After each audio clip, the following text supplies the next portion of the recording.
Hello, BookTube. I have a mail haul and I have a helper. Always nice to have an extra set of hands. And it's fairly big. There's a fairly large amount, and there's a little box that it ends with. So let's see. Is this going to break your way or mine? There's a lot. There's a lot here. It's 10, I think. Oh. Oh, goodness. Okay. All right, the first one breaks neither. Yeah, It doesn't, losers in this lottery. It doesn't go to the made-up stories, and it doesn't go to boring Tudor history. This is Every Word is a Bird We Teach to Sing by Daniel Tammet. And in case you're thinking, my God, that's a twee and unbearable title, this is the guy who did Born on a Blue Day. I don't know if you know that. Do you know that? If you've been through an airport gift shop, you've seen this book.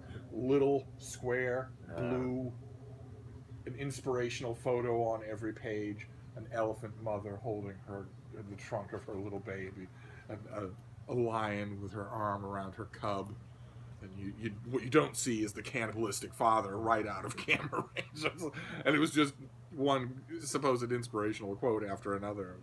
I hate things like that. This is inspirational. No. I think this is. I think this is meant to be serious. But how can you completely take him serious if he did something called Born on a Blue Day? Maybe not. Maybe he had a serious book in him all along, and he became wealthy and then could do whatever he wanted. Yes. You bigger booktubers, you know what that's like. Alex O'Connor, $1,000 a video. That's what he gets at his Patreon. What do I get at mine?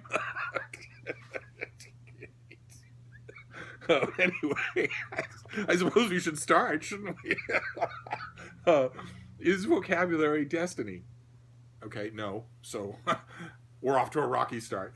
Why do clocks talk to the Nahua people of Mexico? They don't. They're inanimate objects. Will AI researchers ever produce true human-machine dialogue? They already have. Okay, we're not doing well here at all. It looks like the author has not researched his book. In this mesmerizing exploration, Daniel Tammet answers these questions and many others about the intricacy and profound power of language. Well, language is intricate and powerful.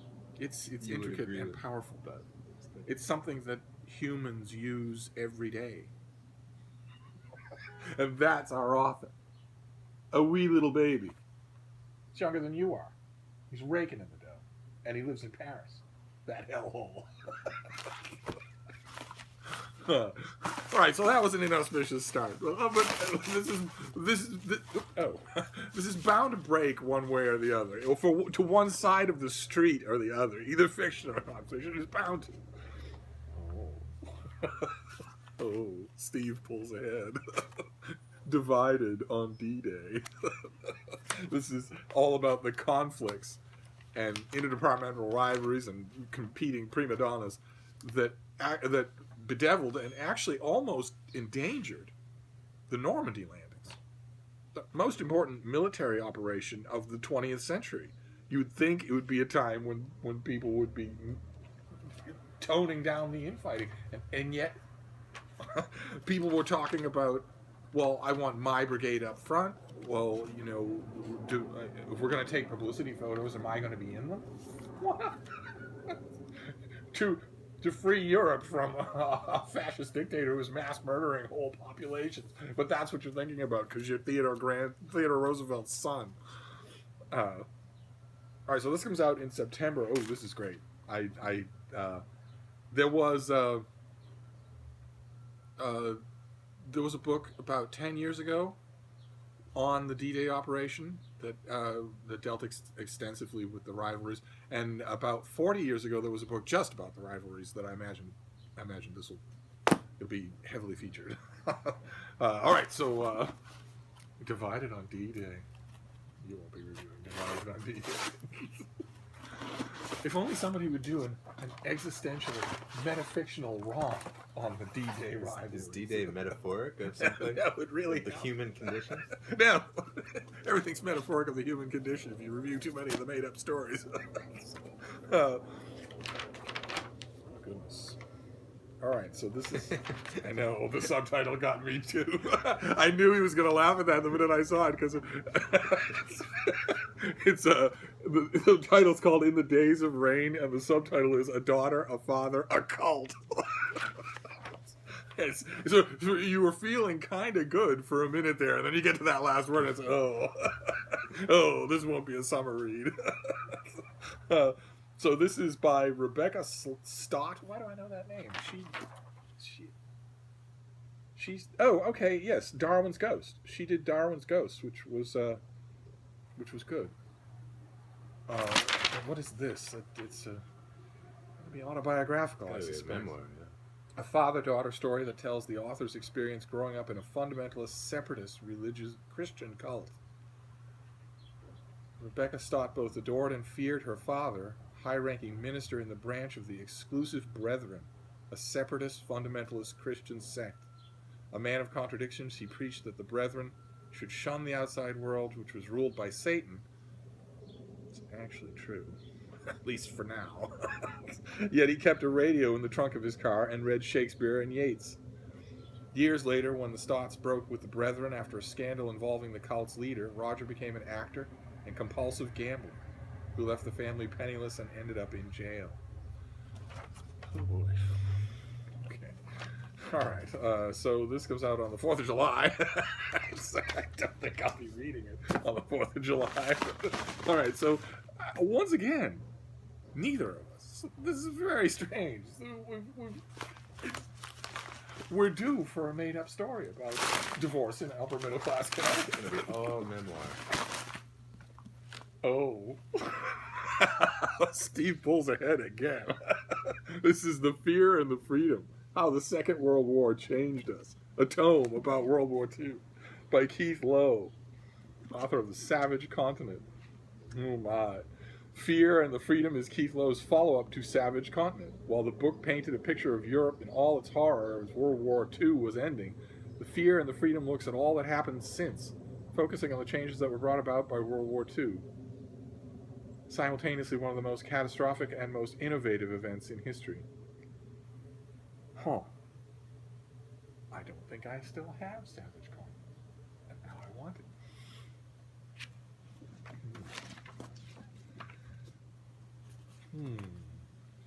And it's got all the blurbs, the James Holland and Anthony Beaver, everybody, all the bigwigs of World War II history. It gets their seal of approval.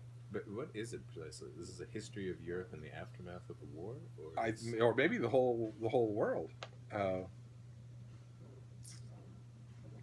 It's all the geopolitical events of the war, from the emergence of the global superpowers to the start of the Cold War, to the war's social and economic consequences. I see. So it's a broad scale sort of look at the ways that engineering and infrastructure and I guess, and maybe and cultural stuff as well. Culture changed. World War II killed millions and eradicated empires, created the idea of human rights. Created the idea of human rights? What? Weren't the chosen people banging on about human rights 3,000 years before World War II? I'm pretty sure the French had something to say about it. The French had a couple of things to say about creating human rights and codifying them in words. How odd. It turned out it was Eisenhower one afternoon in 48. Just playing golf. And, Now, I'm thinking humans have rights. Exactly. It was because of the war that penicillin was first mass-produced, computers were developed, and rockets first sent to the edge of space. The war created new philosophies, new ways of living, new architecture. But amidst the waves of revolution and idealism, there were also fears of globalization, the dread of the atom bomb, and the unexpressed longing for a past forever gone. No, it sounds like he's just taking all the things we think about today and just tracing them. Yeah, and retrofitting them. We'll have to see. Let's see. All right. Uh-oh. Okay. Well, it would make sense that Steve would pull ahead, since these are books that Steve recommends and that Steve requests from publishers. The next one is Patrick Henry, Champion of Liberty. by John Kukla. Big new biography of Patrick Henry that I think is already out. No, it comes out on July the 4th, but I don't think it has a strict date. And it's got this old children's book engraving on the cover. See if you can spot what's wrong with this engraving. Yes, Patrick Henry did not wear eyeglasses perched on his head like that. Those were added. And why were they added? Because the school company that made the engraving book wanted little boys to know that they should read, that he was a good, scholarly boy. Wow, what an ugly cover. It's too bad, too, because this will be a... look at that. This will be a big, definitive biography. So while we're all here, tell us why Patrick Henry is interesting and deserving of biographies. Besides his famous quote. Line, one famous line. It's well. Did he have an interesting life beyond that, or beyond the quote? Yes, yes, he did. Okay. Yes, he did. He was a very active legislator, a very, very outspoken, and also a heck of a writer. Okay. His a shelf of, or maybe a big volume, one volume of his collected writings with annotations would be wonderful to read. And he loved dogs. Okay. He just loved dogs. Although, much as I hate to say it, being a northern partisan as I am, the foremost lover of dogs in Congress was a Lee. Of the Lees of Virginia, who this particular Lee was, I think, the father of Robert E. Lee, and he was never without dogs, ever. He brought them into the Congress chamber. He brought them into the tavern. He was in the streets with them all the time. He loved his babies. But Patrick Henry loved dogs as well. But you weren't asking about dogs, were you? Well, let's see what John Cook has to say about him. I'm sure he mentioned the Patrick Henry that most people remember today was the eloquent slaveholder who defied George III and Great Britain with his call for liberty or death in 1775. But Henry's rich contribution to American independence consisted of far more than one line from one speech. Over the centuries since his death, Henry's proper place in American history has been obscured by the popular myths concocted by his earliest biographers, a situation Kukla seeks to rectify.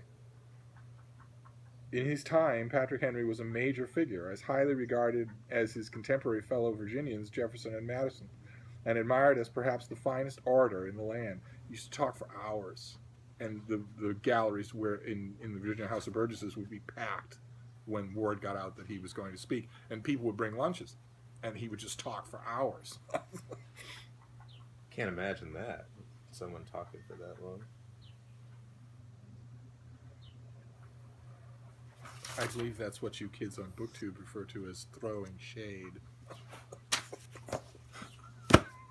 Let's just move on. Maybe we'll get a novel in here somewhere. Coming fussy. Oh, all right. Well, it's a novel, but it's set in Venice, so it's not going to help you much. This is due in October. It's by Gregory Dowling, and it's The Four Horsemen, which is a sequel of his to his last book. What was the title of that one? Ascension was the last one, which I read in an advance form from Minotaur. Is this? No, St. Martin. I read an advance copy of it right as soon as I got it, and it left a bad impression. I read it and I thought, okay, you're an academic somewhere at a desk and you're cribbing phrases and loading them into people's conversation in order to force this thing to have a feel of atmosphere to it.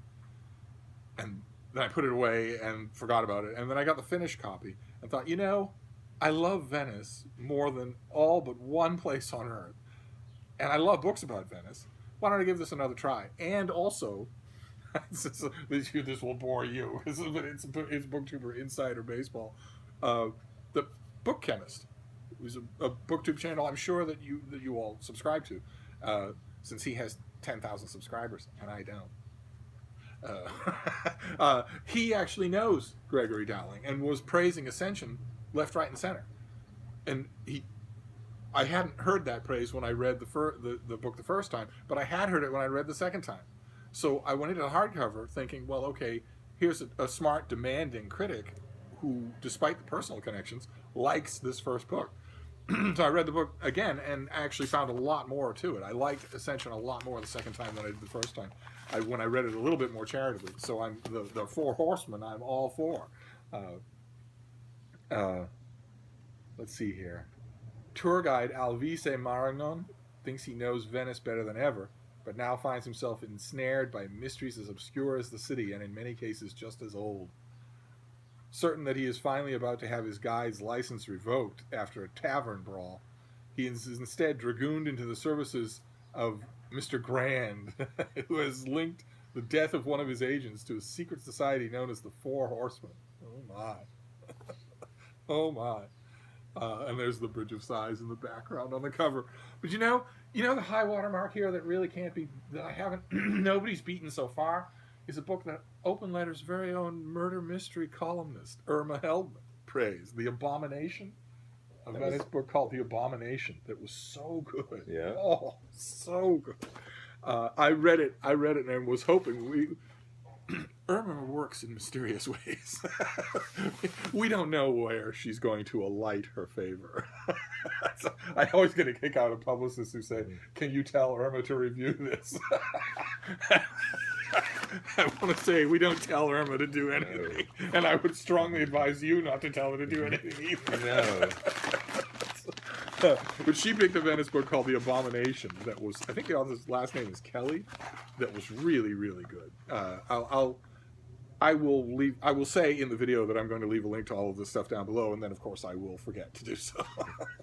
Oh my. Bugs. The insect world. The insects who rule the world and the people obsessed with them.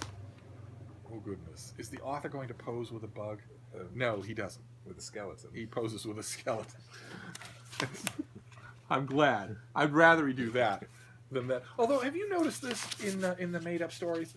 These unhealthily tiny postage stamp author photos? Why is that happening all of a sudden? Well, what about the 70s when they had a martini? It was the whole back cover and they had a martini glass in their hand. You can see them in perfect color. I think the two options are either you get your photo extremely touched up or you get it so that you're hardly in it and no one can actually see it. Authors not being the most pulchritudinous of people. And when one of them happens to be and writes a precocious collection of short stories and Steve recommends it, does it get reviewed? No. I submit to you, ladies and gentlemen of the jury, 2 words: Calum Wink. Feel free to Google, but do yourself a favor. Image search. We're not doing our profession any favors, are we? This is a good subject. Getting back to bugs. Yes, getting back to bugs. Someone needed to write a book about insect fanciers. Insect fanciers. Insects have been shaping our ecological world and plant life for over 400 million years. In fact, our world is essentially run by bugs. There are 1.4 billion for every human on the planet. In Bugged, journalist David McNeil takes us on an offbeat scientific journey that weaves together history, travel, culture, and to explore our relationship with these mini monsters. He introduces us to a cast of bug lovers, from a woman facilitating tarantula sex and an exterminator nursing bed bugs on his own blood, to a kingpin of a black market insect trade and a magatologist who obsess over the crucial roles insects play in everyday lives. Oh my. That sounds great. This comes out in early July. There's only one problem, which those of you who are science-oriented might already have spotted. In fact, our world is essentially run by bugs, is of course wrong. Bugs are run by the same thing that run everything else, which is microlife, microorganisms, bacteria, and viruses. If an alien life form came to Earth, completely stripped of all the presuppositions that we think about, first, the alien life form would from orbit say, well, okay, only a tiny part of this planet is solid ground, so there won't be any life on the rocks. All the life that exists will be in the water, and that when that alien does a life scan of the planet, a Star Trek style life scan of the planet, they will see, okay, this is a world of microorganisms. There are some macroorganisms, but only a few billion. There are 10 trillion microorganisms. The planet's teeming with microorganisms. So that's the dominant form of life. We should send out our embassy to the bacteria. We come in peace. Please don't get inside our alimentary canal. Still, book on bugs. They eat bugs in some parts of Europe, don't they? I think so.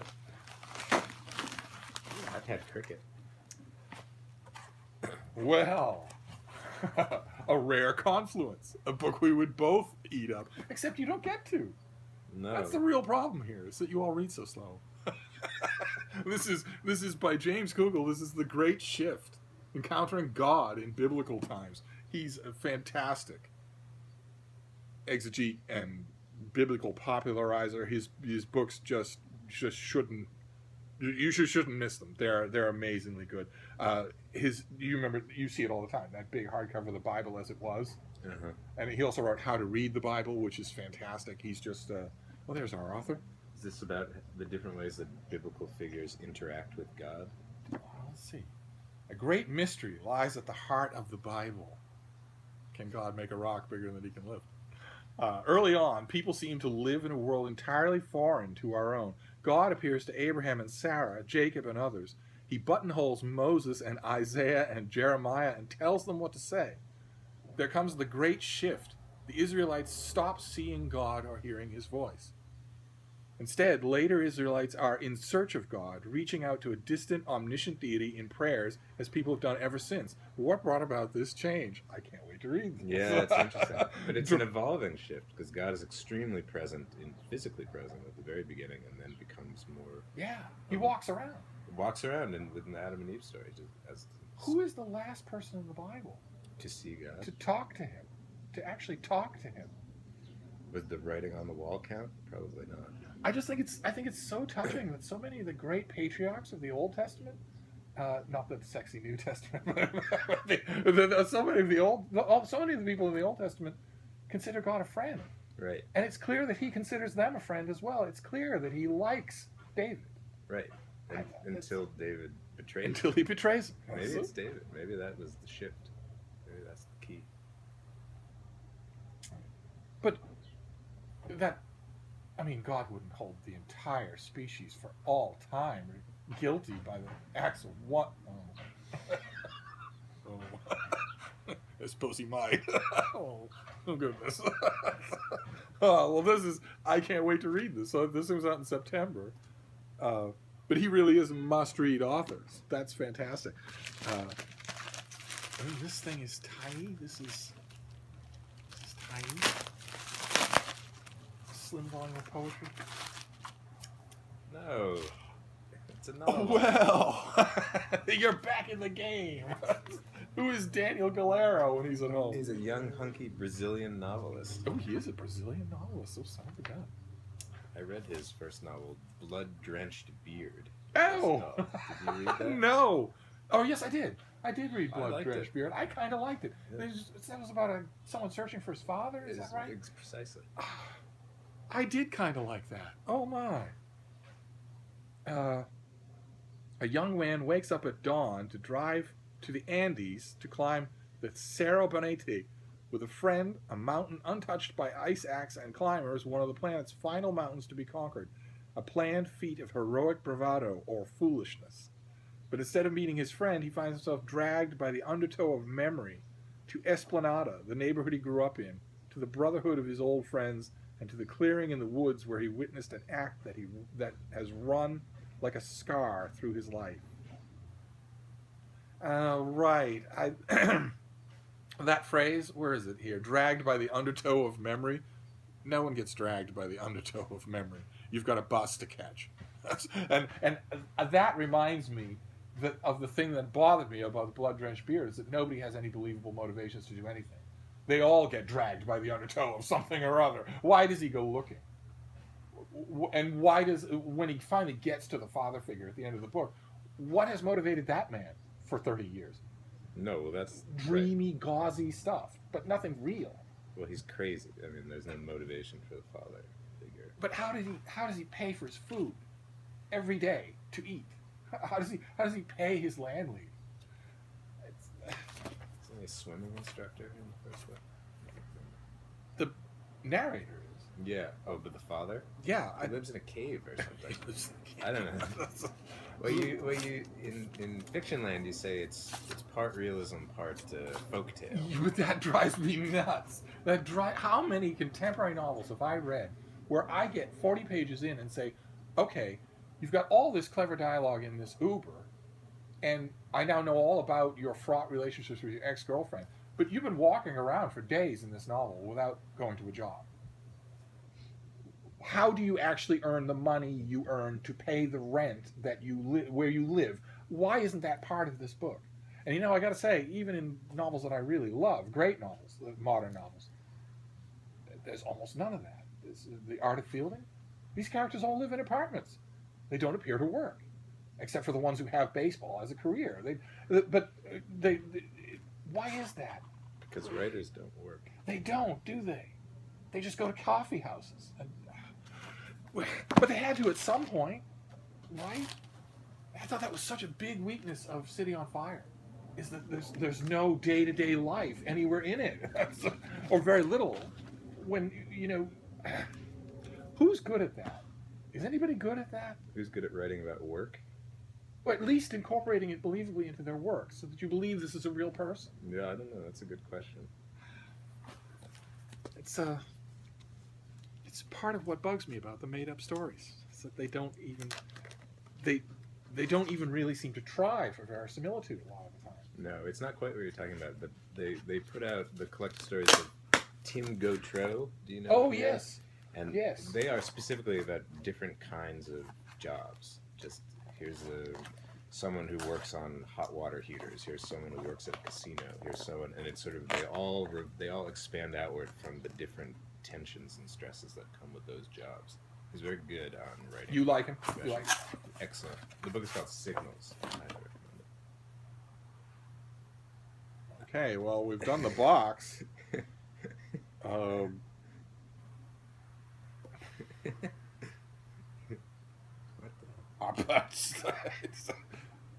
don't know. And you're in pretty murky water. If a box is opened by this particular duo, and they both stare at it and say, "What the heck is that?" This is Tela de Savoia, subtitled in English "Onion Cloth," by Miriam Moscona, translated by Antenna. None of this seems real. None of it seems real at all. This is by... Never heard of that publisher. Me neither. Les Figes Press? Well, we've got some English here. The narrator of Tela de Savoia travels to Bulgaria, searching for traces of her Sephardic heritage. Her journey becomes an autobiographical and imagined exploration of childhood, diaspora, and the possibilities of her family language. The book is written in Ladino? Well, I think it was originally written in Ladino, yeah, and then translated. Wow. By the one translator of Ladino anywhere in the world. Memoir, poetry, storytelling, songs, and dreams are interwoven in this visionary text, meaning it's a pass for both of us. It was originally written in Spanish and Ladino, both of which are expertly brought into English by the translation collective Antenna. Ask your subscribers to explain to us what's going on here. Yes. Do any of you know Ladino, the language? More especially if any of you heard of Miriam Moscona or anything about this at all. Your critics are utterly awash. We were doing fine. we were on solid ground until this last book. I have no idea what this is. That is so strange.